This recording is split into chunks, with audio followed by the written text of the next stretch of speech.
கிறிஸ்தவம் தரம் 11. உங்கள் அனைவருக்கும் எனது அன்பான வணக்கம். ஆதி கிறிஸ்தவ சபையின் முன்மாதிரி. சபை என்னும் போது கடவுளின் பிள்ளைகளாக ஒரு சிலராகவோ அல்லது அநேகராகவோ ஒன்று கூடி இறைவனை ஏற்றுக்கொண்டு அவரை உலகிற்கு வெளிப்படுத்துவதற்கு ஒன்று கூடும் ஒரு இடம் சபை என அழைக்கப்படுகின்றது. இன்று எங்களுடைய திருச்சபையிலே நாங்கள் ஆண்டவரை வாரத்தின் ஒரு முறை ஆராதிப்போம். அந்த நேரத்திலே அந்த ஆராதனையிலே பங்கு பெற்றி அவரை துதித்து பாடி நாங்கள் ஒன்றிணைந்து செயற்படுவோம். இது எங்களுடைய திருச்சபை என்று அழைக்கப்படுகின்றது. இந்த ஆதி கிறிஸ்தவ திருச்சபையின் முன்மாதிரிகளை நாங்கள் பார்க்கும்போது இன்று முதல் கிறிஸ்தவ சபையின் பெருமதிகளை அறிந்து கொள்ளப் போகின்றோம். அடுத்ததாக இறைவார்த்தையை மற்றவர்களுக்கு தெரிவிக்கும் செயற்பாட்டில் ஈடுபட போகின்றோம். சமூக பணிகளில் ஈடுபட போகின்றோம். எல்லோரும் ஒன்று சேர்ந்து இறைவனை துதிக்கப் போகின்றோம். இந்த ஆதி கிறிஸ்தவ திருச்சபையின் முன்மாதிரிகளை நாங்கள் பெற்றுக்கொண்டவர்களாக பிள்ளைகளே எங்களுடைய திருச்சபையிலும் இந்த முன்மாதிரிகளை பயன்படுத்தி ஆண்டவருக்கு சாட்சியுள்ள பிள்ளைகளாக இருப்போம். ஆதி திருச்சபையின் ஆரம்பத்தை நாங்கள் நோக்குவோமே ஆனால் ஆண்டவர் இயேசு உயிர்த்தெழுந்து விண்ணுக்கு எடுத்துக்கொள்ளப்பட்ட போது சீடர்கள் தனிமையில் விடப்பட்டிருந்த நேரத்திலே ஆண்டவர் விண்ணுக்கு எடுத்துக்கொள்ளப்படுவதற்கு முன்பதாக அங்கே சீடர்களை பார்த்து கூறுகின்றார், நான் திரும்பி வரும் வரைக்கும் உங்களோடு கூட இருந்து உங்களை பலப்படுத்த, உங்களை தைரியப்படுத்த, உங்களை வழிநடத்த நான் தூய ஆவியானவரை உங்களுக்கு அருளுவேன் என்று கூறி செல்லுகின்றார். ஆண்டவர் இயேசு உயிர்த்தெழுந்து 50 நாட்களுக்கு பின் பெந்தகோஸ்து விழா கொண்டாடப்பட்டது. இந்த பெந்தகோஸ்து விழா என்று கூறப்படுவது யூதர்களின் அறுவடை விழாவாகும். அறுவடை விழா எனும் போது யூதர்கள் தங்களுடைய முதற் பலனை கடவுளுக்கு படைக்கும் ஒரு விழாவாக காணப்பட்டது. எல்லா இடங்களிலும் இருக்கின்ற யூதர்கள் தங்களுடைய முதற் பலனை படைப்பதற்காக எருசலேமுக்கு வருவார்கள். அங்கே எருசலேமில் இருந்த மேல் மாடி அறையிலே ஒன்று கூடி இருப்பர். அதே வண்ணமாக சீடர்களும் அங்கே எருசலேமிலே மேல் மாடி அறையிலே இறை வேண்டலில் தரித்திருந்தனர் என்று நாங்கள் பார்க்கின்றோம். அந்த வேளையிலே ஆண்டவருடைய வாக்குப்படி தூய ஆவியானவரின் வருகையை நாங்கள் காணலாம். தூய ஆவியின் வல்லமையின் வெளிப்பாட்டை நாங்கள் பார்க்கும்போது கொடுங்காற்று வீசுவது போன்ற ஓர் இரைச்சல் வானத்திலிருந்து உண்டாகி அவர்கள் இருந்த வீடு முழுவதும் ஒலித்தது. தூய ஆவியின் வல்லமையை உணர்தல். அந்த நேரத்திலே தூய ஆவியானவர் நெருப்பு போன்ற பிளவுற்ற நாவுகளால் ஒவ்வொருவர் மேலும் வந்து அமர்ந்தார். தூய ஆவியின் வல்லமையின் எழுப்புதல். அனைவரும் தூய ஆவியால் நிரப்பப்பட்டு வெவ்வேறான மொழிகளில் பேசினர். எங்களுக்கு தெரியும், பல இடங்களில் இருந்து வந்த யூதர்கள் அங்கே ஒன்று கூடியிருப்பதை நாங்கள் காண்கின்றோம்.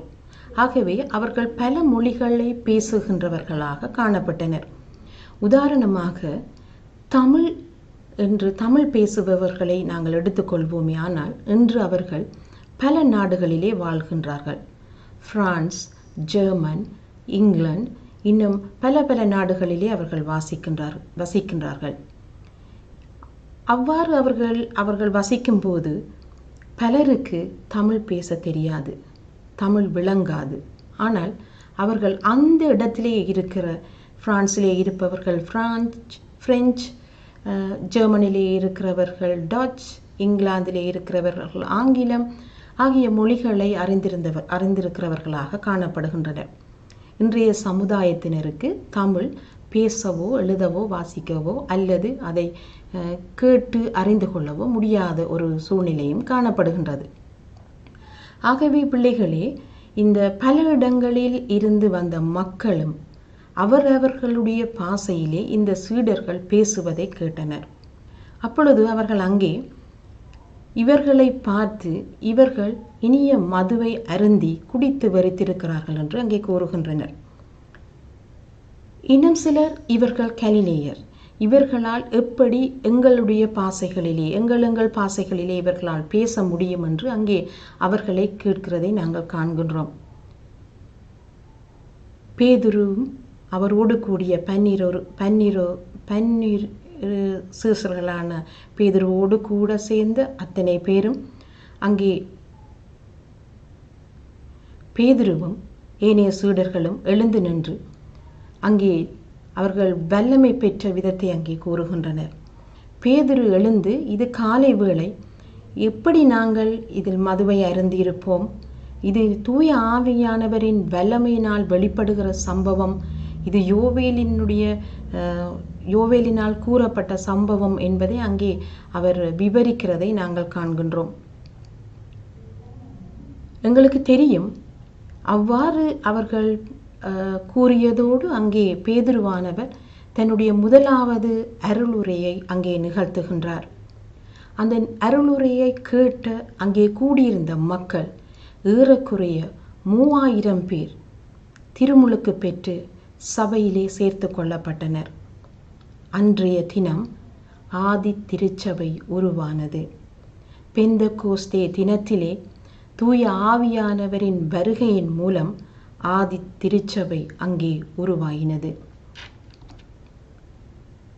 இந்த ஆதி திருச்சபையின் பண்புகளிலே இடைவிடாத ஜெப வாழ்வை நாங்கள் பார்க்கின்றோம்.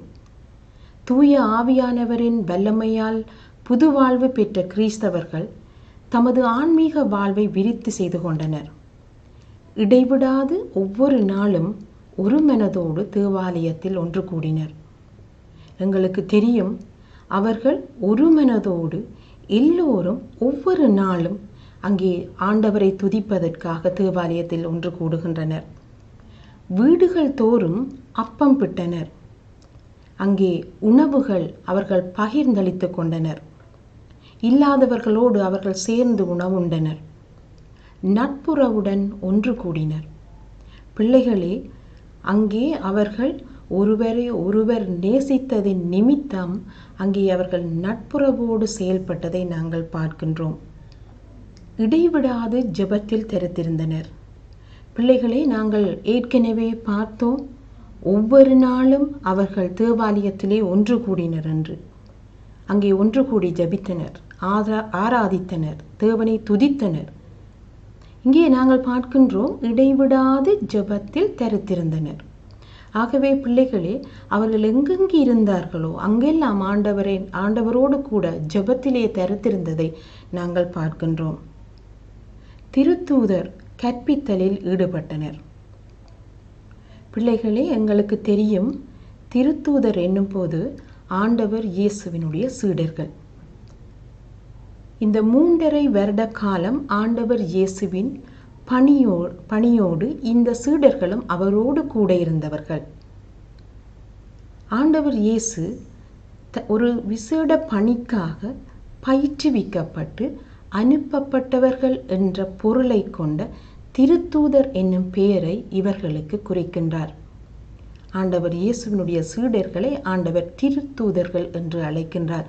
அதற்கு ஒரு விசேட பணிக்கு பயிற்றுவிக்கப்பட்டு அனுப்பப்பட்டவர்கள் என்று அர்த்தமாகும். ஆகவே இந்த பயிற்றுவிக்கப்பட்டு அனுப்பப்பட்டவர்கள் கற்பித்தலிலே ஈடுபட்டார்கள். கடவுளை போற்றி மகிமைப்படுத்தினர். கடவுளுக்கு முதன்மையான இடத்தை கொடுத்து அவருடைய உன்னதத்தை அறிந்தவர்கள் அங்கே அவரை போற்றி மகிமைப்படுத்துகின்றார்கள். கடவுளை இறை பயத்தோடு போற்றி வந்தனர். அங்கே இறை பயம் அவர்களுக்கு இருந்தது. அவர்களுடைய ஜெப வாழ்வினூடாக கட்டியெழுப்பப்பட்ட முன்மாதிரியான கிறிஸ்தவர்களை நாங்கள் பார்க்கும்போது இறை வழிபாட்டிலே ஆர்வத்தோடு பங்கு கொண்டனர். எங்களுக்கு தெரியும், இறை வழிபாட்டிலே இன்று நாங்கள் எத்தனை பேர் உண்மையிலேயே ஆர்வத்தோடு நாங்கள் பங்கு கொள்ளுகின்றோம்? பிள்ளைகளை யோசித்து பாருங்கள். நாங்கள் பெற்றோரின் சொல்லுக்கு கீழ்ப்படிந்தவர்களாக நாங்கள் வழிபாட்டிற்கு செல்லுகின்றோமா? ஆசிரியர்கள் எங்களை கேட்பார்கள் என்று எண்ணிக்கொண்டு நாங்கள் வழிபாட்டிற்கு செல்கின்றோமா? அல்லது நாங்கள் கிறிஸ்தவர்களானால் ஆலயத்திலே ஞாயிறு வழிபாட்டிற்கு செல்ல வேண்டும் என்ற கடமைக்காக செல்லுகின்றோமா? சிந்தித்து பாருங்கள். ஆதி திருச்சபையினர் இறை வழிபாட்டில் ஆர்வத்தோடு பங்கு பெற்றிய அவர்களுடைய முன்மாதிரியை நாங்கள் அங்கே காணலாம். அப்பம் பிட்குதலில் ஒன்றிணைந்தனர். நான் ஏற்கனவே உங்களுக்கு கூறியது போல பிள்ளைகள், அவர்கள் ஒருமித்து உண்டனர், இல்லாதவர்களோடு பகிர்ந்து கொண்டனர். ஜெபத்தினூடாக தைரியமாக வாழ்வை கொண்டு சென்றனர். எங்களுக்கு தெரியும் பிள்ளைகளே, ஜெபம் எங்களுடைய வாழ்க்கைக்கு இன்றியமையாதது ஒன்றாகும்.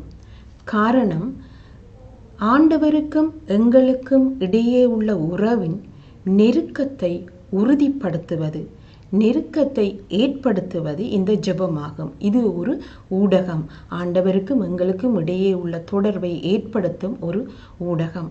ஆகவே ஜெபத்தின் மூலமாக நாங்கள் அவரோடு ஒருமித்திருக்கும் போது நாங்கள் தைரியமாக எங்களுடைய வாழ்க்கையை முன்னெடுத்து செல்லலாம் என்பது எங்களுக்கு முன்மாதிரியான ஒரு செயலாக காணப்படுகின்றது. இறை வார்த்தையை கேட்டு அதனூடாக வாழ்வை சீர் செய்வர்.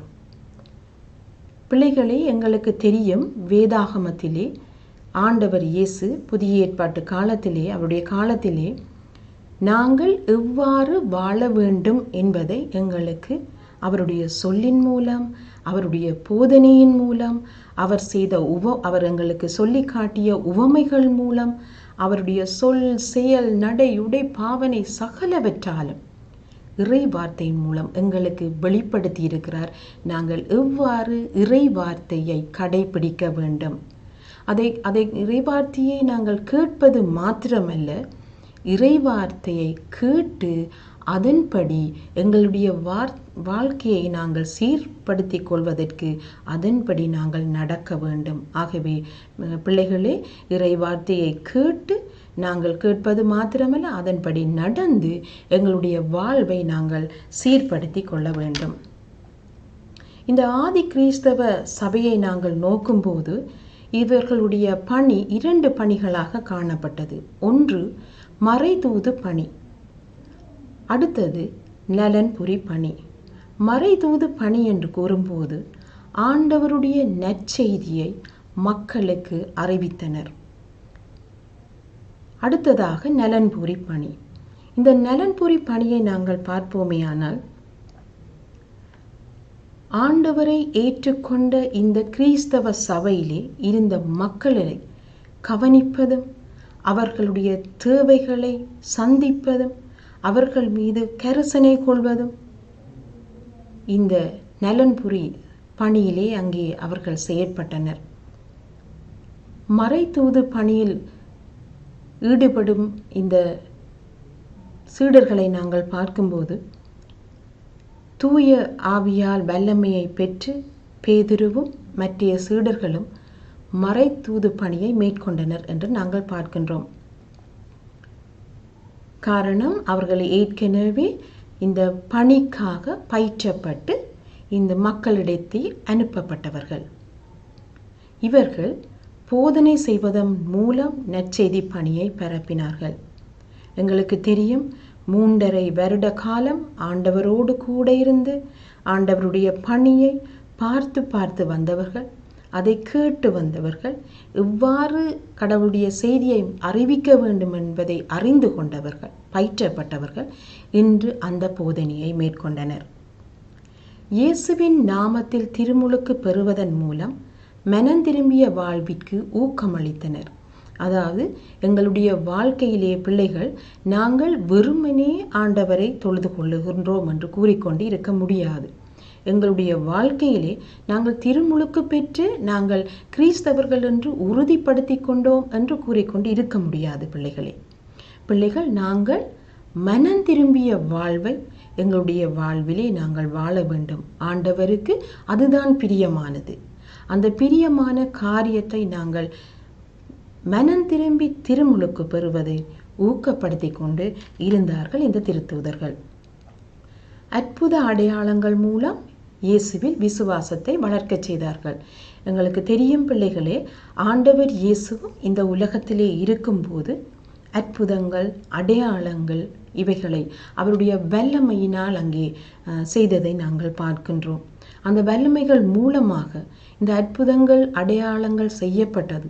இந்த செய்யப்பட்ட இந்த அடையாளங்கள் மூலமாக ஆண்டவர் இயேசுவிலே விசுவாசத்தை வளர்க்க இந்த காரியங்கள் முன்மாதிரியாக அமைந்தன.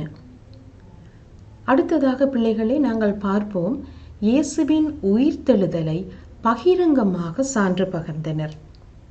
எங்களுக்கு தெரியும், அன்றைய காலகட்டத்திலே பிள்ளைகள் ஆண்டவர் இயேசுவை குறித்து நற்செய்தி கூறவோ அல்லது அவருடைய உயிர்த்தெழுதலை பற்றி கூறவோ அங்கே தடை காணப்பட்டது. மறைநூல் அறிஞர்களால் இவைகள் கட்டுப்படுத்தப்பட்டன. அதை சொல்லக்கூடாது என்று அவர்களுக்கு அதிகாரமிட்டனர். ஆனாலும் இயேசுவில் வைத்திருந்த நம்பிக்கை இயேசுவின் உயிர்த்தெழுதலை பகிரங்கமாக சான்று பகர அவர்களுக்கு உதவியது. நோயாளர் தீய ஆவி பிடித்தவர்களை சுகப்படுத்துவதன் மூலம் நலன்களை புரிந்தனர். எங்களுக்கு தெரியும், அங்கே நோயாளர்கள் இருந்தனர், தீய ஆவி பிடித்தவர்கள் இருந்தனர். இவர்கள் எல்லோரையும் சுகப்படுத்துவதன் மூலம் அவர்கள் மீது கொண்ட கரிசனை அங்கே வெளிப்பட்டது. அவர்களின் நலன்புரிகளிலே அவர்கள் செயல்பட்டனர். இந்த நலன்புரி பணியை நிறைவேற்றுவது குறித்து நாங்கள் பார்க்கும்போது, தூய ஆவியானவரால் புது வாழ்வை அனுபவித்த ஆதி திருச்சபையினரின் வாழ்விலே காணப்பட்ட குறிக்கோள்களாக இயேசுவை மையமாக கொண்டு வாழ்ந்தனர் என்பது எமக்கு தெளிவாகின்றது. நம்பிக்கை கொண்டோர் அனைவரும் ஒன்றாயிருந்தனர். அதாவது ஆண்டவரை நம்பிக்கை கொண்ட அனைவரும் ஒரே குடும்பமாக அங்கே இருந்தனர். எல்லா உடைமைகளையும் பொதுவாக வைத்திருந்தனர். நிலப்புலன்களும் பிற உடைமைகளும் உடையோர் அவற்றை விற்று திருத்தூதரிடம் கொடுத்தனர். எங்களுக்கு தெரியும் பிள்ளைகளே, இன்றைய காலகட்டத்தில் கூட ஒருவரிடம் அதிகளவு பணங்கள் இருக்கும், அதிகளவு சொத்துக்கள் இருக்கும், சிலரிடம் ஒன்றுமே இருக்காது, சிலரிடம் தங்களுக்கு தேவையான அளவு இருக்கும். இவ்வாறு ஒவ்வொரு தரத்திலும் மக்கள் இருக்கிறதை நாங்கள் எங்களுடைய சபைகளிலே இன்று காணலாம். ஆனால் அன்றைய சபையிலே, அதாவது ஆதி கிறிஸ்தவ சபையிலே இனிவைகள் இல்லாமல் எல்லோருக்கும் எல்லா தேவைகளும் சந்திக்கப்படத்தக்கதாக அங்கே இருந்தனர். அவர்கள் தங்களுடைய மேலதிகமான உடைமைகள், சொத்துக்கள் இவர்களெல்லாம் விற்று அதை திருத்தூதரிடம் கொடுத்தனர். திருத்தூதர் அவரவர் தேவைக்கேற்ப அவர்களுக்கு அங்கே பகிர்ந்தளிக்கிறதை நாங்கள் காண்கின்றோம். அதாவது நலன்புரி பணியிலே காணப்பட்ட பெறுமதிகளை நாங்கள் பார்க்கும்போது பொது கொள்கைகளும் பகிர்ந்து கொள்தலும் ஆதி திருச்சபையிலே நடைமுறைப்படுத்தப்பட்டது. அதாவது பொது கொள்கைகள் என்று கூறும்போது அங்கே சகலதும் அவர்கள் எல்லாவற்றையும் எல்லாரும் பகிரக்கூடியதான அந்த கொள்கை அங்கே ஆதி திருச்சபையிலே இருந்தது. சமத்துவமும் சக வாழ்வும் அங்கே காணப்பட்டது. பிள்ளைகளே, அங்கே உயர்ந்தவன் தாழ்ந்தவன், ஏழை பணக்காரன், இவன் பெரியவன் இவன் சிறியவன், இவ்வாறு எந்த விதமான தராதரங்களும் இல்லாமல் எல்லோரும் ஒரே விதமாக அங்கே பார்க்கப்பட்டனர். ஒரே விதமாக அவர்கள் பாதுகாக்கப்பட்டனர், பராமரிக்கப்பட்டனர். ஒரு மனதோடு ஒன்றிணைந்து வாழ்ந்தனர். பிள்ளைகளே, நான் ஏற்கனவே கூறிய பிரகாரம் அங்கே ஆதி கிறிஸ்தவ சபையிலே எல்லோரும் ஒருமித்து இருந்தனர். அது உணவாக இருந்தால் பகிர்ந்து கொண்டனர், பொருட்களாக சொத்துக்களாக இருந்தனால் அதை தேவைக்கேற்ப பயன்படுத்தி கொண்டனர், ஒன்று கூடி ஜெபித்தனர் என்று பார்க்கின்றோம். அடுத்ததாக நாங்கள் பார்ப்போம். நலன்புரி பணியை நிறைவேற்றுதலில் காணப்பட்ட பெறுமதிகளை நாங்கள் பார்ப்போமே. ஆனால் நாங்கள் ஏற்கனவே பார்த்த வண்ணமாக அனைத்தையும் பொதுவாக வைத்திருந்தனர். சொத்துக்களை விற்று தொகையை திருத்தூதரிடம் கொடுத்தனர். அவரவரின் தேவைக்கேற்ப அந்த பணங்கள் அவர்களுடைய தேவைக்கு கொடுக்கப்பட்டன, பகிர்ந்தளிக்கப்பட்டதை நாங்கள் பார்க்கின்றோம். இவ்வாறு இவர்களுடைய நலன்புரியிலே சில தடைகளும் ஏற்பட்டன. நாங்கள் முதலாவது தடையை நாங்கள் பார்ப்போமேயானால், இங்கே நலன்புரி பணியிலே கிரேக்க கைம்பெண்கள் அன்றாட பந்தியில் முறையாக கவனிக்கப்படவில்லை என்ற ஒரு முறைப்பாடு அங்கே ஏற்படுத்தப்பட்டது. அப்பொழுது திருத்தூதரும் ஏனைய சீடர்களும் சேர்ந்து கலந்துரையாடி ஒரு தீர்மானம் எடுத்தனர். அதாவது திருத்தூதர்களின் இறைவார்த்தை பணிக்கு, அதாவது மறைதூது பணிக்கு தடை ஏற்படாத வண்ணம் அவர்கள் மறைதூது பணியை செய்வதும், உதவியாளர்கள் மூலம் இந்த நலன்புரியை கவனித்துக் கொள்வதையும் அங்கே தீர்மானிக்கப்பட்டது. அதன்படி பந்தி பகிர்ந்தளிப்பை சரியான முறையிலே செய்வதற்காக திருத்தொண்டர்கள் நியமிக்கப்பட்டனர். இந்த திருத்தொண்டர்கள் நற்சான்று பெற்றவர்களும் தூய ஆவி அருளும் வல்லமையும் ஞானமும் நிறைந்தவர்களாக ஸ்தேவான், பிலிப்பு, பிரேக்கோர், நிக்கானோர், திமோன், பர்னமா, நிக்கோலா என 7 பேர் கொண்ட ஒரு குழுவாக தெரிவு செய்யப்பட்டனர். ஆகவே பிள்ளைகளை நாங்கள் பார்க்கின்றோம், இந்த ஆதி திருச்சபையின் முன்மாதிரிகளை நாங்கள் பார்த்தோம். அந்த முன்மாதிரிகளை கொண்டு நாங்களும் எங்களுடைய திருச்சபையிலே அந்த முன்மாதிரிகளை நாங்கள் செயற்படுத்த, அதை கொண்டு நடத்த நாங்கள் கிறிஸ்தவர்களாகிய நாங்கள் ஒவ்வொருவரும் அழைக்கப்படுகின்றோம். அழைக்கப்பட்ட நாங்கள் அவருடைய பணிக்காக எங்களுடைய திருச்சபையை ஆதி கிறிஸ்தவ திருச்சபையின் முன்மாதிரிகளை கொண்டு வழிநடத்த நாங்கள் ஒவ்வொருவரும் முன்வர வேண்டும். பிள்ளைகளை நாங்கள் அடுத்ததாக பலன் தரும் பணியை குறித்து நாங்கள் பார்க்க போகின்றோம். இதிலே நாங்கள் பலன் தரும் பணியிலே பேதுருவின் பணிகளை அறிந்து கொள்ளப் போகின்றோம். ஆண்டவருக்காக பலன் தரும் பணிகளில் நாங்கள் அர்ப்பணிப்புடன் செயற்பட வேண்டும் என்பதை நாங்கள் ஏற்றுக்கொள்ளப் போகின்றோம். பிள்ளைகளே, உங்களுக்கு தெரியும், எங்களுடைய ஆலயங்களிலே ஒவ்வொரு பணிகள் இருக்கின்றன. ஆண்கள் பணி, பெண்கள் பணி, சிறுவர் பணி, ஓய்வு நாள் பாடசாலை பணி, நலன்புரி பணி, இவ்வாறு பல பணிகள் இருக்கின்றன. அந்த பணிகளிலே எங்களால் முடிந்தளவு பணியாற்ற வேண்டும் என்பதை நாங்கள் இங்கே ஏற்றுக்கொள்ளப் போகின்றோம். பணிகளின் போது ஏற்படுகின்ற சவால்களை நாங்கள் மேற்கொள்ள வேண்டும்.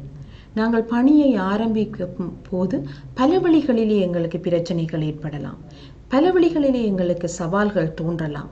ஆனால் அந்த சவால்களை ஆண்டவருடைய வார்த்தையின் மூலம் நாங்கள் மேற்கொள்ள எங்களுக்கு தைரியத்தை ஆண்டவர் தருவார். அடுத்ததாக பல்வேறு பணிகளில் நாங்கள் ஈடுபட போகின்றோம். ஏற்கனவே நாங்கள் அர்ப்பணிப்போடு பணி செய்ய நாங்கள் ஆயத்தப்பட்டது போல இப்பொழுதும் எங்களுடைய ஆலயத்திலே இருக்கிற ஒவ்வொரு பணிகளிலும் நாங்கள் ஈடுபட அழைக்கப்படுகின்றோம். நாங்கள் இந்த பாடத்தினூடாக நாங்கள் அந்த பணிகளிலே நாங்கள் ஈடுபட போகின்றோம். பேதுருவின் அருளுரையை நாங்கள் பார்க்கும்போது இறைவாக்கினரின் படிப்பினையின் உண்மைகளை விளக்கி கூறுகின்றார். இயேசுவின் பணியின் பெறுமதிகளை விளக்கப்படுத்துகிறார். அதாவது இயேசுவின் பணிகள் எங்களுடைய வாழ்க்கையின் மீட்பை குறித்து அவர் அங்கே விளங்கப்படுத்துவதை நாங்கள் காண்கின்றோம். இறை திட்டம் உயர்வானது என அங்கே வெளிப்படுத்துகின்றார். மனம் திரும்புதலினூடாக நம்பிக்கையை உறுதி செய்வதில் குறித்து அங்கே அவர்கள் வெளிப்படுத்துவதை காண்கின்றோம். பேதுருவும் யோவானும் அங்கே எருசலேம் தேவாலயத்துக்கு செல்லுகின்றார்கள். அங்கே அழகு வாயிலிலே பிறவி ஊனமுற்ற ஒருவரை, மனிதனை அங்கே காண்கின்றார்கள். அவன் பேதுரு யோவானை பார்த்து கையை நீட்டி பிச்சை கேட்கின்றான். அப்பொழுது பேதுரு, எங்களிடம் பொன்னும் பொருளும் இல்லை, ஆனால் நசரேயனாகிய இயேசுவின் நாமத்தில் உனக்கு நாங்கள் சுகத்தை தருகிறோம் என்று அங்கே கூறும்போது அந்த மனிதன் குணப்பட்ட சம்பவத்தை நாங்கள் பார்க்கின்றோம். இது சீடர்களின், அதாவது திருத்தூதர்களின் முதலாவது குணமாக்கும் சம்பவமாகும். இந்த குணமாக்கும் சம்பவத்தின் ஊடாக நாங்கள் பலவீனமான மனிதரை நாங்கள் குறித்து கவலைப்படுவது, கரிசனைப்படுவது, அவர்களுக்கு உதவி செய்வது அவசியமானது ஒன்றாக காணப்படுகிறது. பிள்ளைகளே, நாங்கள் எங்களுடைய வாழ்விலே ஆண்டவர் இயேசுவே அதிபதி என்பதை நாங்கள் வெளிப்படுத்த வேண்டியவர்களாக இருக்கின்றோம். பணத்தால் பெற்றுக்கொள்ள முடியாத சுகத்தை கடவுளால் பெற்றுத்தர முடியும் என்பதை நாங்கள் உணரக்கூடியவர்களாக இருக்கின்றோம். இந்த குணமாக்கும் சம்பவத்தினூடாக நாங்கள் பார்க்கும்போது கடவுளுடைய வல்லமை புதுமையானது என்பதை நாங்கள் அவரை அறிந்து, இந்த புதுமையானதை நாங்கள் அறிந்து அவரை நாங்கள் துதிக்க வேண்டும். கடவுளின் மூலம் கிடைக்கும் சுகமானது உடல் உள ஆன்மீக அனைத்திலும் பூரணமாகிறது என்பதை நாங்கள் விசுவாசிக்க வேண்டும். நாங்கள் பார்ப்போமேயானால், இரத்தப்போக்குடைய பெண் தன்னுடைய ஆஸ்தியில் பெரும்பகுதியை செலவழித்து சுகம் பெற முடியாமல் ஆண்டவருடைய வஸ்திரத்தின் ஓரத்தை தொட்டு அங்கே சுகம் பெற்றதன் மூலம் அவளுடைய உடல் உளம் ஆன்மீகம் அனைத்திலும் அவள் பூரணம் அடைவதை நாங்கள் காணக்கூடியதாக இருக்கின்றது. நாங்கள் பார்க்கின்றோம், பேதுருவானவர் பல சவால்களுக்கு முகம் கொடுத்து அங்கே அஞ்சாது பணி செய்ததை நாங்கள் பார்க்கின்றோம். தலைமை சங்கத்தினால் இயேசுவின் நாமத்தினால் அருஞ்செயல்கள் செய்யாமலும் போதனை செய்யாமலும் இருப்பதற்கு கட்டளையிடப்பட்டனர். ஆனால் அந்த சவால்களை முகம் கொடுத்து அவர்கள் இயேசுவின் நாமத்தில் சாட்சி பகர்ந்தனர். அவர்களுடைய பணிகளை சரிவரச் செய்தனர். பேதுருவை சிறையில் அடைத்து கடுங்காவலில் வைத்தனர். அதையும் அவர் மேற்கொண்டார். அதன் பிற்பாடும் அவர் ஆண்டவருடைய பணி செய்ததை நாங்கள் பார்க்கின்றோம். ஆண்டவருக்கான பணியை நாங்கள் எங்களுடைய சபையிலே ஆண்டவரை அறிந்து கொண்டவர்கள் மத்தியிலே பணியாற்றுவது மாத்திரமல்ல, ஆண்டவரை அறியாத புறஜாதியினர் மத்தியில் நாங்கள் பணியாற்ற வேண்டும் என்பதை ரோம நூற்றுக்கு அதிபதியான கொர்நேலியுவின் பணியிலிருந்து நாங்கள் காணக்கூடியதாக இருக்கிறது. கொர்நேலியுவின் பின்னணியை நாங்கள் பார்ப்போமேயானால், அவர் ஒரு 100 பேருக்கு அதிகாரம் இடும் ஒரு அதிகாரி, நூற்றுக்கு அதிபதி, இடைவிடாது கடவுளை மன்றாடுப ஒருவர், தான தருமங்களை செய்பவர், இரக்க குணமுடையவர், எல்லாத்திற்கும் மேலாக கடவுளின் விருப்பத்திற்கு பாத்திரமானவர். இந்த கொர்நேலியு அங்கே பேதுரு யோப்பாவிலே வந்ததை அறிந்து அங்கே தன்னுடைய பணியாட்கள் 3 அழைக்கிறார் பேதுருவினுடைய போதனையை கேட்பதற்காக.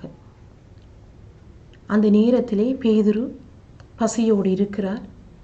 அவருடைய கண் முன்னே தோன்றும் காட்சி, வானம் திறந்திருந்தது. பெரியதொரு கப்பற்பாய் போன்ற விரிப்பு 4 மூலையிலும் கட்டப்பட்டு தரையிலே இறக்கப்படுகின்றன. அதிலே நடப்பன, தரையில் ஊர்வன, வானில் பறப்பன காணப்படுகின்றன. அப்போது ஒரு குரல் கேட்கிறது, கொன்று சாப்பிடு, தீட்டானதும் தூய்மையற்றதையும் நான் ஒருபோதும் உண்டதில்லை என்று பேதுரு கூறுகின்றார். 2ஆம் முறையும் அந்த ஒலி கேட்கின்றது. இப்போது ஆண்டவர் கூறுகின்றார், தூய்மையானது என கடவுள் கருதுவதை தீட்டாக எண்ணாதே என்று அங்கே கூறுகின்றார். பேதுரு அங்கே சிந்திக்கிறார், இதற்கான அர்த்தம் என்ன? இந்த காட்சியினூடாக நான் கற்றுக்கொள்வது என்ன? அங்கே பேதுருவுக்கு கடவுள் கற்பித்தது இதுதான். பிள்ளைகளே, கடவுளுடன் குரலுக்கு பதிலளிக்க வேண்டும் என்பதை அங்கே கற்றுக்கொள்ளுகின்றார். மனித நீதிக்கும் மேலாக கடவுளுடைய நீதிக்கு முக்கியத்துவம் கொடுக்க வேண்டும் என்பதை அறிந்து கொள்கின்றார்.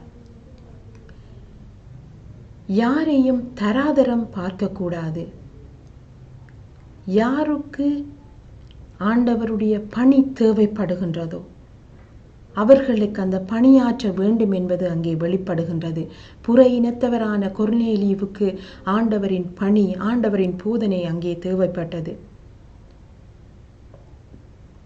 இன்றும் எங்களுடைய வாழ்க்கையிலே ஆண்டவரை அறியாத மக்களுக்கு நாங்கள் பணியாற்ற வேண்டியவர்களாக இருக்கிறோம். பிள்ளைகளே, பிள்ளைகளை நாங்கள் சிந்தித்து பார்ப்போம். ஆண்டவர் இயேசுவும் பாவிகளின் மத்தியிலே அங்கே பணியாற்றி அவர்களை மனம் திரும்ப செய்ததை நாங்கள் பார்க்கின்றோம். ஆகவே தேவையான அனைவருக்கும் பணி செய்ய நாங்கள் முன்வர வேண்டும் என்பதை அங்கே கற்றுக்கொள்கின்றோம். கடவுளுக்கு எப்போதும் நாங்கள் கீழ்ப்படிய வேண்டும் என்பதை அங்கே வெளிப்படுத்துவதை நாங்கள் காண்கின்றோம். ஆகவே பிள்ளைகளே, பேதுரு காண்ட காட்சியினூடாக எங்களுடைய வாழ்க்கையிலும் நாங்கள் ஒரு வட்டத்துக்குள்ளேயே எங்களுடைய திருச்சபைகளுக்குள்ளேயே நின்று விடாமல் வெளியே சென்று ஆண்டவருடைய நற்செய்தியை, ஆண்டவருடைய போதனையை, ஆண்டவருடைய இறை வார்த்தையை நாங்கள் தெரிவிக்க வேண்டிய பணியில் நாங்கள் ஈடுபட வேண்டியவர்களாக இருக்கப்படுகின்றோம். அதற்காகத்தான் நாங்கள் அழைக்கப்பட்டிருக்கின்றோம். அந்த பணியை நாங்கள் செய்வதற்கு அழைக்கப்பட்ட நாங்கள் எங்களுடைய ஆலயத்திலும் சரி வெளியிலும் சரி நாங்கள் ஈடுபட வேண்டும் என்பதை இந்த பேதுருவினுடைய பணியினூடாக நாங்கள் காணக்கூடியதாக இருக்கின்றது. ஆகவே பிள்ளைகள், நாங்கள் ஆதி கிறிஸ்தவ திருச்சபையின் முன்மாதிரிகளை பற்றி கற்றுக்கொண்டோம். பணியை குறித்து பார்த்தோம். நாங்கள் ஆதி திருச்சபையின் முன்மாதிரிகளினூடாக எங்களுடைய வாழ்வு, எங்களுடைய திருச்சபை ஆகியவற்றை முன்மாதிரியாக கொண்டு செயல்பட வேண்டியவர்களாக இருக்கின்றோம். அதே போல அதன் பிரகாரமாக நாங்கள் பலன் தரும் பணிகளையும் நாங்கள் மேற்கொள்ள அழைக்கப்படுகின்றோம். பிள்ளைகளே, நாங்கள் இன்னும் சில பாடங்களுக்கு பிற்பதாக கடந்த கால வினாக்களை குறித்து நாங்கள் உங்களுக்கு நாங்கள் கற்பிக்க போகின்றோம். ஆனாலும் இன்று நாங்கள் 2 வினாக்களை நாங்கள் குறித்து பார்ப்போம். ஆரம்ப கால திருச்சபையின் நற்செய்தி பணியிலிருந்து இன்றைய கிறிஸ்தவர் திருச்சபை பெற்றுக்கொள்ளும் செய்தி, அதாவது முதலாவது பகுதி 1 வருகின்ற ஒரு கேள்வி. அது தினமும் துதித்து மற்றும் குணமாக்கும் வழிபாடு நடத்தல், முழு காலத்தையும் நற்செய்தி பணிக்கு அர்ப்பணித்தல், உயிர்த்த இயேசுவை பற்றி சான்று பகர்தலும் கற்பித்தலும், சமுதாய பணிக்காக மக்களை ஊக்கப்படுத்துதல். எனக்கு தெரியும் பிள்ளைகளே, நீங்கள் கற்றுக்கொண்ட பாடம். ஆகவே நீங்கள் சரியான விடையை நீங்கள் உங்களுடைய மனதிலே எடுத்திருப்பீர்கள் என்று நம்புகின்றேன். ஆகவே நீங்கள் இதை சரிபார்த்து கொள்ளுங்கள். 3வது விடை உயிர்த்த இயேசு பற்றி சான்று பகர்தலும் கற்பித்தலும். இதுவே சரியான விடை. 2வது கேள்வியை நாங்கள் பார்ப்போமேயானால், பேதுருவின் முக்கிய அறிக்கை யாது? நாங்கள் ஏற்கனவே பிள்ளைகளே, நான் இன்று உங்களுக்கு அதை கூறியிருக்கிறேன். நீர் உன்னத கடவுளின் இறைவாக்கினர், நீர் கடவுளின் மெசியா, உம்முடன் மரிப்பதற்கும் நான் ஆயத்தமாக உள்ளேன், உமது வார்த்தையை நான் உலகெங்கும் கொண்டு செல்லுவேன். எனக்கு தெரியும் நீங்கள் சரியான விடையை நீங்கள் கண்டுபிடித்திருப்பீர்கள். ஆனாலும் நானும் உங்களுக்கு அதை சொல்லுகிறேன். 2வது விடை சரியான விடை, நீர் கடவுளின் மெசியா. ஆகவே பிள்ளைகளே, இன்றைய தினத்திலே நாங்கள் ஆதி கிறிஸ்தவ திருச்சபையின் முன்மாதிரியை பற்றி கற்றுக்கொண்டோம். பலன் தரும் பணியை குறித்து கற்றுக்கொண்டோம். தொடர்ந்து பவுல் அவர்களின் மனமாற்றத்தை குறித்து திருமதி குமுதினி பிரபாச்சந்திரன் ஆசிரியர்கள் உங்களுக்கு கற்பிப்பார்கள். பேதுருவின் அழைப்பை நாங்கள் இப்போது பார்க்க போகின்றோம். பேதுருவின் அழைப்பை நாங்கள் பார்க்கும்போது எங்களுக்கு தெரியும், பேதுரு அங்கே கலிலேயா கடலிலே அங்கே மீன் பிடித்து கொண்டிருக்கின்றார். அங்கே அவர்கள் வலையை வீசிய போதும் ஒரு மீனும் அங்கே அகப்படவில்லை. அப்பொழுது பேதுரு வலைகளை எடுத்துக்கொண்டு வருகின்ற நேரம் ஆண்டவர் இயேசு அங்கே வந்து பேதுருவை பார்த்து வலைகளை போடு, மீன்பிடி என்று கூறுகின்றார். பேதுரு அப்பொழுது ஆண்டவரை பார்த்து, ஆண்டவரே, இரவு முழுவதும் நான் வலைகளை போட்டு ஒரு மீனும் எனக்கு அகப்படவில்லை. ஆனாலும் உம்முடைய வார்த்தையை கேட்டு நான் வலைகளை போடுகின்றேன் என்று சொல்லி அங்கே வலைகளை போட்டு அங்கே வலை கொள்ள முடியாத அளவு, வலை கிழிந்து போகின்ற அளவு அங்கே மீன்கள் பிடிபட்டன. அந்த மீன்களை பேதுருவினுடைய படகிலே கொண்டு வர முடியாமல் அருகிலே இருந்த படகுகளை அழைத்து அங்கே அவர் அந்த படகின் மூலமாக அங்கே மீன்களை கொண்டு வருகின்றார். அப்பொழுது அங்கே பேதுருவானவர் தன்னை உணர்ந்தவனாக ஆண்டவர் இயேசுவை பார்த்து, ஆண்டவரே, நீர் என்னை விட்டு போய்விடும், நான் பாவி என்று அங்கே கூறுகின்றார். அதற்கு இயேசு, என் பின்னே வா, நான் உன்னை மனிதரை பிடிப்பவர் ஆக்குவேன் என்று கூறுகின்றார். ஆண்டவர் இயேசுவை பின்தொடர்ந்து பேதுரு செல்கின்றார். இங்கே நாங்கள் பார்ப்போமேயானால் ஆண்டவர் இயேசுவின் சீடர்களில் முதன்மையானவர்களாக பேதுரு, யாக்கோபு, யோவான் என 3 சீடர்களை நாங்கள் காண்கின்றோம். இந்த முதன்மையான சீடர்கள் ஆண்டவர் இயேசுவோடு தோற்றம் மாறுதலின் போதும் அங்கே அவரோடு கூட காணப்பட்டனர். பேதுருவும் யாக்கோபும் யோவானும் ஆண்டவர் இயேசுவின் தோற்றம் மாறுதலின் போது அங்கே ஆண்டவர் இயேசுவோடு மலையிலே இருந்ததை நாங்கள் காண்கின்றோம். அதே வண்ணமாக கெத்சமனே தோட்டத்திலே பேதுரு, யாக்கோபு, யோவான் ஆண்டவரின் பாடுகளுக்கு முன்பதாக அங்கே ஜெபம் செய்ய சென்ற வேளையிலே ஆண்டவர் இயேசுவோடு அங்கே கூட இருந்ததை நாங்கள் காண்கின்றோம். ஆண்டவர் இயேசு ஆரம்பத்திலேயே சீமோன் பேதுரு என்று பேதுருவை அழைத்தவர் ஒருமுறை பேதுருவை பார்த்து, நீ என்னை நேசிக்கின்றாயா என்று கேட்கின்றார். அப்பொழுது பேதுரு, ஆம் ஆண்டவரே, நான் உம்மை நேசிக்கிறேன் என்று கூறுகின்றார்.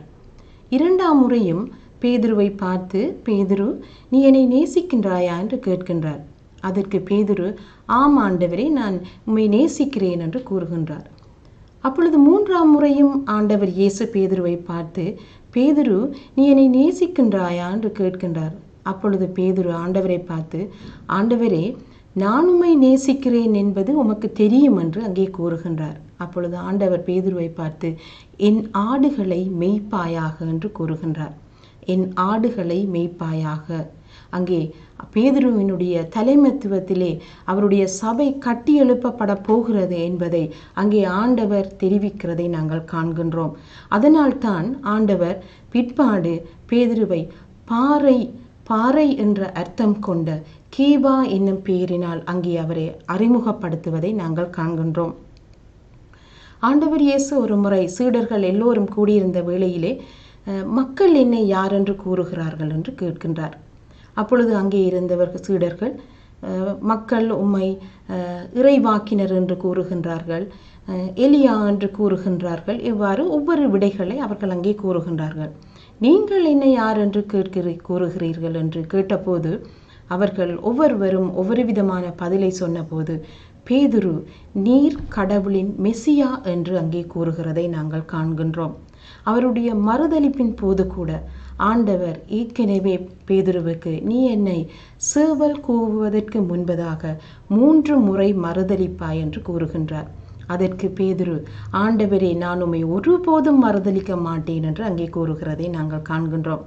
ஆனால் சேவல் கூவுவதற்கு முன்பதாக அங்கே அவர், நீரும் அவரோடு இருந்தவர் அல்லவா என்று அவர்கள் கேட்டபோது, நான் அவரை அறியேன் என்று சொல்லி 3வது தரம் அவர் கூறிய போது அங்கே சேவல் கூவியது. பேதுரு தன்னுடைய தவறை உணர்ந்து கொண்டார். அங்கே மனம் கசந்து அழுதார்.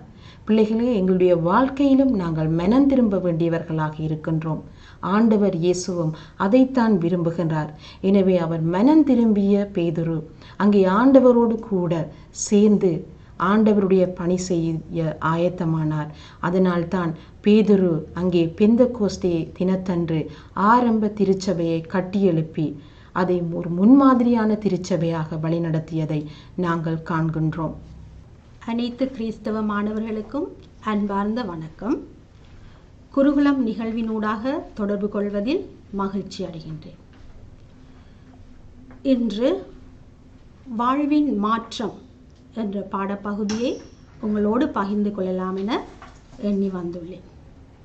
வாழ்வின் மாற்றம், யாருடைய வாழ்வின் மாற்றம் குறித்து நாங்கள் இப்பொழுது பார்க்க இருக்கின்றோம்.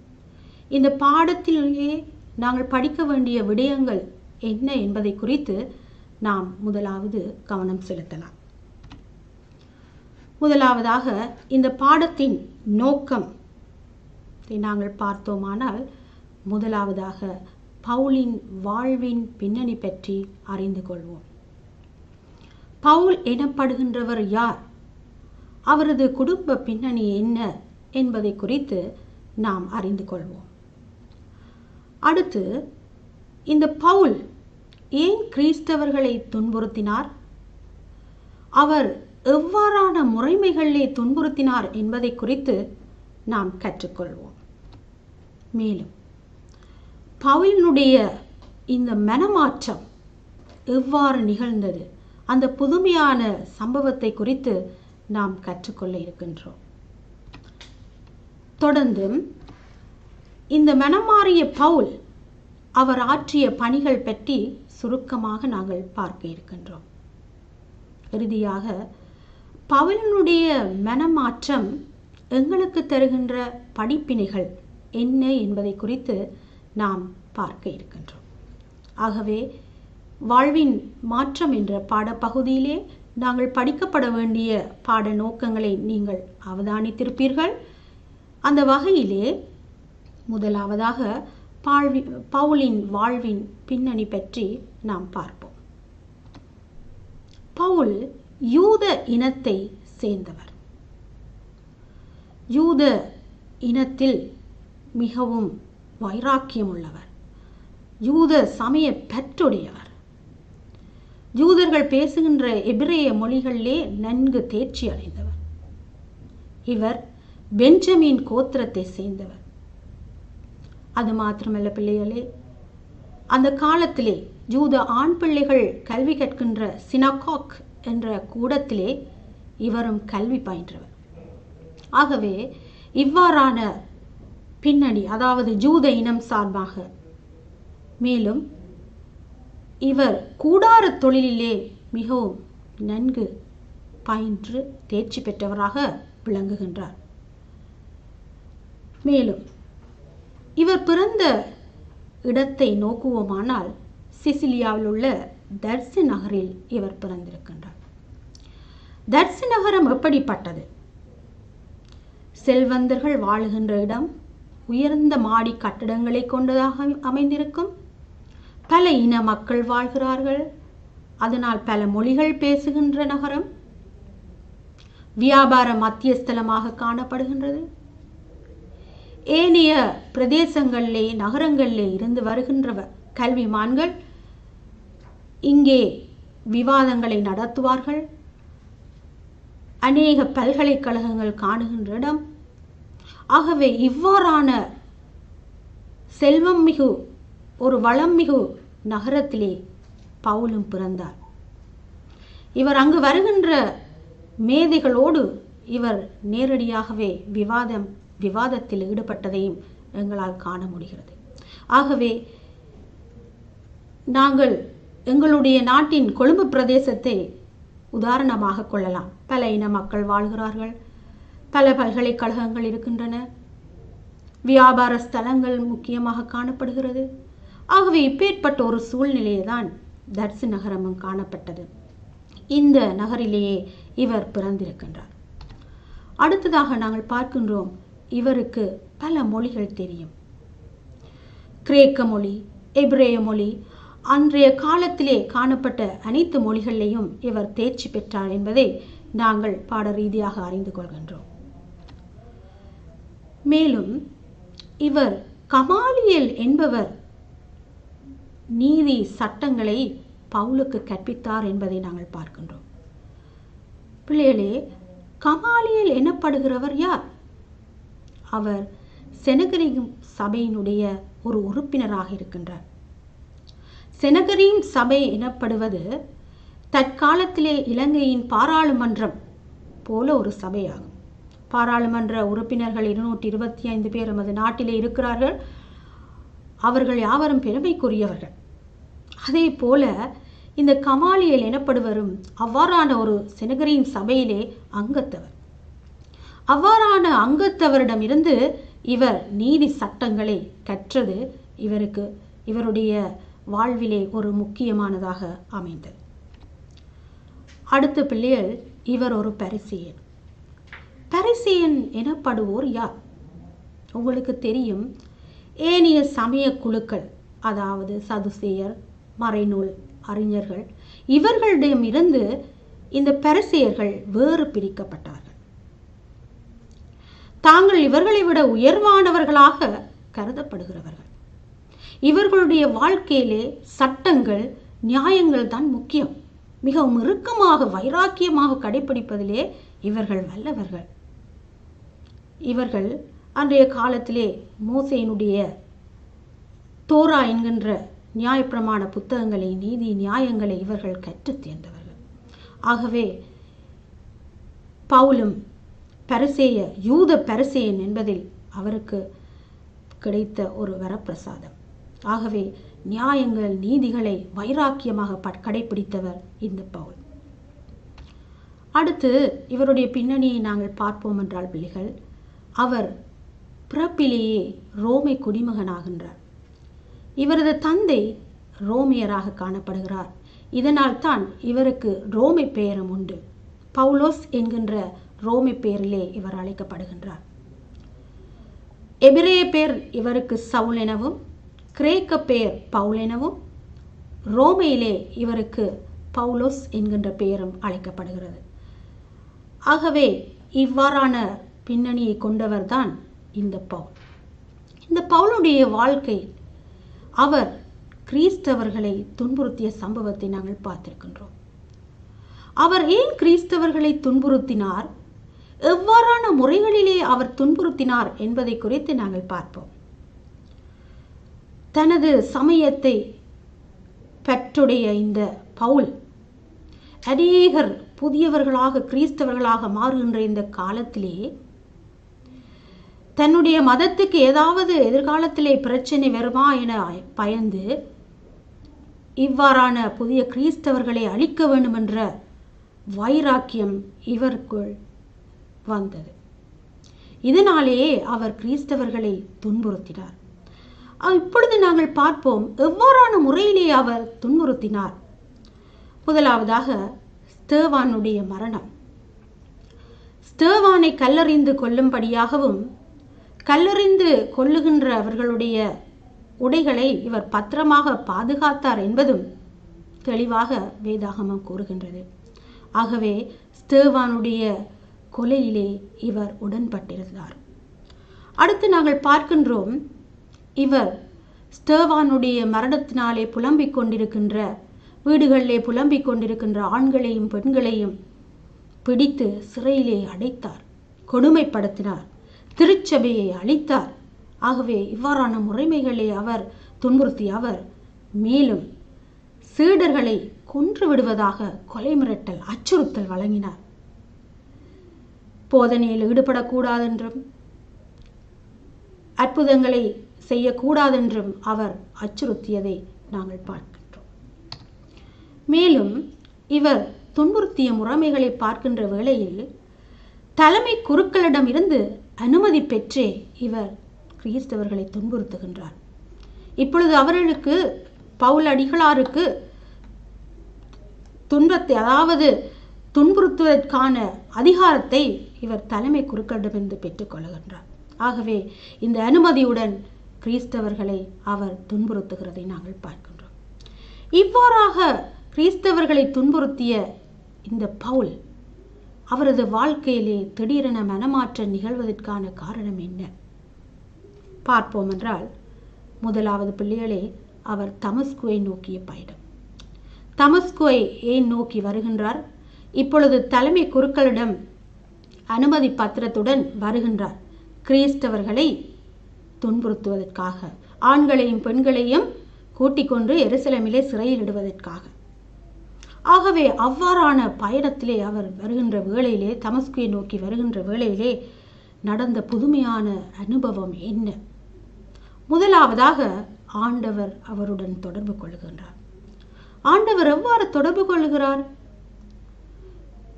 பெரிய ஒரு பிரகாசமான வெளிச்சம், ஒளி அந்த இடத்தை சூழ்ந்தது. அப்பொழுது அந்த ஒளியினாலே அவர் தரையிலே விழுந்தார்.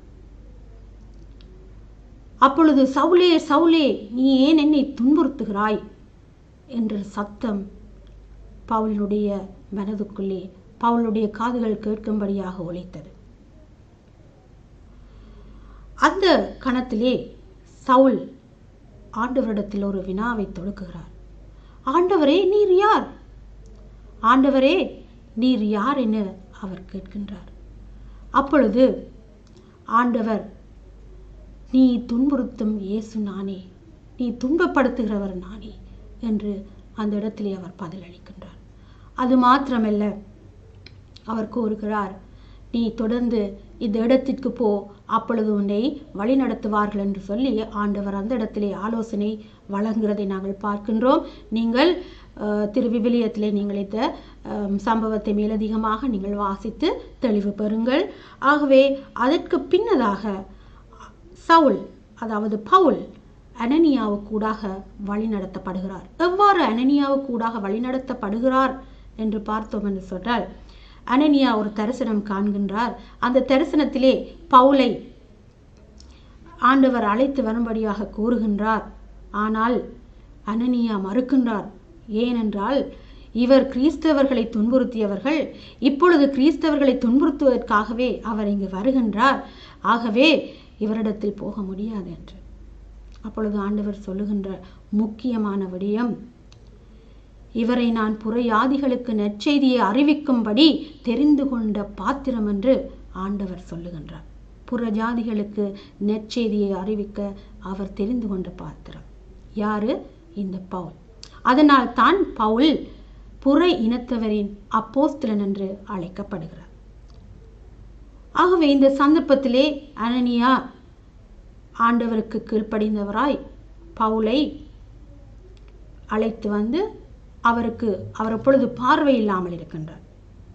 அந்த வெளிச்சம், அந்த பிரகாசம் அவருடைய பார்வையை குருடாக்கியது. இப்பொழுது அனனியாவுக்கூடாக அவர் பார்வை பெற்று அவர் தன்னை ஆயத்தப்படுத்துகிறார், தன்னை ஒரு புதிய மனிதனாக ஆயத்தப்படுத்துகிறார். இது பவுலுடைய வாழ்க்கையிலே முக்கியமான ஒரு மாற்றத்துக்குள்ள அவருடைய வாழ்க்கையை மாற்றிய ஒரு சம்பவமாக காணப்படுகின்றது. அது மாத்திரமல்ல, பவுலுடைய மனமாற்ற தொடர்பாக பவுலுக்குள் 2 சிந்தனைகள் ஓடியதை நாங்கள் காணலாம். முதலாவதாக நாங்கள் பார்த்தோம் என்று சொன்னால், பவுல் அநேக கிறிஸ்தவர்களை துன்புறுத்தியும் கூட அவர்கள் துன்புறுத்தல்களை எல்லாம் சந்தோஷமாக ஏற்றுக்கொள்ளுகிறார்கள் என்று அவர் மனதுக்குள்ளே நினைத்திருந்தார். அது மாத்திரமல்ல, ஸ்தேவானின் மரணத்தின் போதும் அவர், நாங்கள் இவ்வாறு அவரை கொலை செய்கின்றோம், ஆனால் கொலை செய்கிறவர்களுக்கு இவர் மன்னிப்பு கொடுக்கிறாரே என்றதை அவர் தன்னுடைய எண்ணோட்டத்திலே அவர் நினைத்தும் இருக்கலாம். இவை 2ம் சேர்ந்து அவருடைய மனமாற்றத்துக்கு உதவியாக இருந்திருக்கலாம் என நாங்கள் நம்புகின்றோம். ஆகவே இவ்வாறான பின்னணியிலே பவுல் மனம் மாறினார் என்பதை நாங்கள் அறிந்து கொள்கின்றோம். அடுத்து நாங்கள் பார்க்கின்றோம், மனம் மாறிய பவுல் என்ன பணிகளை செய்தார் என்பதை சுருக்கமாக நாங்கள் பார்ப்போம். முதலாவதாக அவர் சீடர்களுடன் தங்கியிருந்து ஆயத்தப்படுத்தினார். அடுத்ததாக அவர் என்ன செய்ய வேண்டும், எவற்றை படிக்க வேண்டும் என்பதை குறித்து அவர் சீடர்களோடு கலந்துரையாடுகின்றார். அடுத்து இயேசுவே இறைமகன் என தொழுகை கூடங்களிலும் வீடுகளிலும் சென்று அவர் உடனடியாக போதிக்கின்றார். அடுத்து நாங்கள் பார்ப்போம் என்று சொன்னால் பிள்ளைகளே, எதிர்ப்புகள் மத்தியிலும் அவர் பயமின்றி செயற்படுகிறார். அவருக்கு ஏற்கனவே கிறிஸ்தவர்களை துன்புறுத்தியவர்கள் இப்பொழுது கிறிஸ்துவை பற்றி பிரசங்கம் பண்ணுகின்ற வேளையிலே மக்கள் எதிர்ப்பார்கள், மக்கள் ஒரு விதமாக பார்ப்பார்கள். ஆனாலும் அந்த மத்தியிலும் அவர் பயமில்லாமல் செயற்பட்டதை நாங்கள் காண்கின்றோம். அடுத்து நாங்கள் பார்ப்போம் என்று சொன்னால், கிரேக்க மொழி பேசுகின்ற யூதர்களுடன் அவர் விவாதத்திலே ஈடுபட்டார். ஏற்கனவே மொழிகளிலே தேர்ச்சி பெற்ற இவருக்கு அது ஒரு கடினமான காரியமாக அமையவில்லை. அடுத்ததாக நாங்கள் பார்க்கின்றோம், சபை விருத்திகளை நீங்கள் அடுத்தடுத்து வருகின்ற பாடங்கள் இதை குறித்தான மேலதிக விளக்கங்களை நீங்கள் பார்ப்பீர்கள். புதிய புதிய சபைகளை ஸ்தாபிக்கிறார், நிருபங்களை எழுதுகிறார். இவ்வாறான அவருடைய பவுலினுடைய பணிகள் காணப்படுகின்றன. விரிவான விளக்கத்தை நீங்கள் அடுத்த வகுப்புகளிலே நீங்கள் பார்ப்பீர்கள், அடுத்த பாட வேளைகளிலே. இறுதியாக நாங்கள் பார்ப்போம், இந்த மனம் மாறிய பவுலினுடைய இந்த வாழ்விலே எங்களுக்கு, அதாவது எங்களுடைய வாழ்விலே என்ன மாதிரியான தாக்கத்தை செலுத்துகின்றது, அல்லது அவருடைய மாற்றம் எங்களுடைய வாழ்க்கையிலே என்ன முன்மாதிரிகளை கொண்டு வருகின்றது என்று நாங்கள் பார்த்தோம் என்று சொன்னால், முதலாவது பிள்ளைகளே, எல்லா நிலையிலும் ஆண்டவர் எம்மை தெரிவு செய்வார். பவுல் துன்புறுத்தியவர், கிறிஸ்தவர்களை துன்புறுத்தியவர். அவ்வாறு துன்புறுத்திய ஒரு ஆளே ஆண்டவர் அழைத்திருக்கின்றார், தெரிவு செய்திருக்கின்றார். ஆகவே நாங்கள் என்ன நிலையிலே இருந்தாலும் கூட எங்களையும் அவர் தெரிவு செய்வார். அடுத்து அவர் அழைப்புக்கு அவர் செவி மடுக்கின்றார், கீழ்ப்படுகிறார். நாங்களும் ஆண்டவர் அழைக்கிற வேளையிலே நாங்கள் கீழ்ப்படுகிறவர்களாக நாங்கள் காணப்படுகின்றோம். கடவுளுடைய தீர்மானத்துக்கே அவர் செயற்படுகின்றார். நாங்களும் எங்களுடைய சொந்த எண்ணத்துக்கு அல்ல, இறைவனுடைய தீர்மானத்துக்கே நாங்கள் விட்டுவிட வேண்டும், செயற்பட வேண்டும். அவர் ஒரு சந்தர்ப்பத்திலும் கூட பெருமை கொள்ளவில்லை. பெருமையான பின்னணியை கொண்ட பவுல் ஒரு சந்தர்ப்பத்திலாவது அவர் பெருமை கொள்ளவில்லை. நாங்களும் அதனை எங்களுடைய வாழ்க்கையிலே எங்களுடைய பெருமைகள் இல்லாத ஜீவியத்தை நாங்கள் மேற்கொள்ள வேண்டும். அடுத்து அவர் தைரியமாக செயற்படுகின்றார், பயம் இல்லாமல் செயற்படுகின்றார். நாங்களும் தைரியமாக எல்லாவற்றுக்கும் நாங்கள் நீதி நியாயத்தோடு செயற்பட வேண்டியவர்களாக நாங்கள் இருக்கின்றோம். மேலும் நாங்கள் இறுதியாக இவருடைய குணப்பண்புகளிலிருந்து நாங்கள் பெறுகின்ற பாடமாக ஜெபமும் பரிசுத்த ஆவியின் வல்லமையை பெறுதலும். இவர் ஜெபத்திலும் ஆவியை பெறுவதிலும் அநேக நேரங்களை செலவழித்தார். நாங்களும் இந்த நாட்களிலே ஜெபங்களூடாகவும் பரிசுத்த ஆவியினுடைய வழிநடத்தலினூடாகவும் நாங்கள் வழிநடத்தப்பட வேண்டும். ஆகவே இவ்வாறான மாற்றங்கள் எங்களுடைய வாழ்க்கையிலே மாற வேண்டும். ஆகவே நாங்கள் இந்த பாடத்தினுடைய சாராம்சத்தை நாங்கள் இறுதியாக நோக்குவோம் என்று சொன்னால், நாங்கள் பவுலினுடைய வாழ்க்கையின் பின்னணியை பற்றி கற்றோம். அவருடைய யூத இனம், அவருடைய ரோமை குடிமகன், அவருடைய கல்வி, அவருடைய பிறப்பிடம் பற்றி நாங்கள் பார்த்தோம். மேலும் அவர் கிறிஸ்தவர்களை எவ்வாறு துன்புறுத்தினார் என்பதை குறித்து நாங்கள் பார்த்தோம். அடுத்து அவருடைய முக்கியமான மனமாற்றம் எவ்வாறு நடைபெற்றது, அந்த மனமாற்றத்தின் பின் அவர் ஆற்றிய பணிகள் குறித்து பார்த்தோம். இறுதியாக நாங்கள் பார்த்தோம் அவரது அந்த மனமாற்றம் எங்களுடைய வாழ்க்கையிலே ஏற்படுத்திய படிப்பினைகள் என்ன என்று குறித்து நாங்கள் பார்த்தோம். ஆகவே பிள்ளைகள் அனைவருக்கும் இந்த பாடம் விளங்கியிருக்கும் என நான் நம்புகின்றேன். இறுதியாக கடந்த காலத்திலே நடைபெற்ற ஓலெவல் பரீட்சையின் போது நடைபெற்ற 2 வினாக்கள் மாத்திரம் உங்கள் முன்னாலே காண்பிக்கின்றேன். நீங்கள் பாருங்கள். மேலதிக வினாக்களோடும் நாங்கள் அடுத்தடுத்த வகுப்புகளில் உங்களை சந்திக்கலாம். முதலாவதாக பவுலின் மனம் திரும்புதலின் பின்னர் அவரின் வாழ்வின் காணப்பட்ட உயர் பண்பு, தம் பிறப்புரிமையை விட்டமை, இறை விருப்பத்தின்படி தீர்மானங்களை எடுத்தமை, யூதரை புறக்கணித்தமை, பரிசேய சட்டங்களை பின்பற்றியமை. இதற்கான விடை உங்களுக்கு தெரியும். இறை விருப்பத்தின்படி தீர்மானங்களை எடுத்தமை.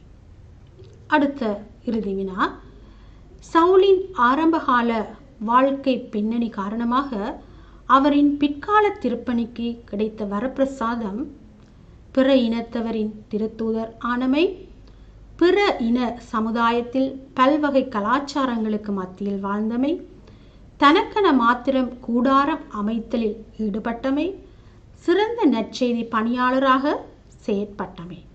ஆகவே இதற்கான விடையை நீங்கள் இப்பொழுது பார்த்திருப்பீர்கள். அதற்கான விடை பிற இன சமுதாயத்தில் பல்வகை கலாச்சாரங்களுக்கு மத்தியில் வாழ்ந்தமையாகும். ஆகவே பிள்ளைகளே, இந்த பாடம் உங்களுக்கு நன்றாக விளங்கி இருக்கும் என்று நம்பி இத்துடன் நான் விடைபெற்றுக் கொள்கின்றேன். நன்றி, வணக்கம்.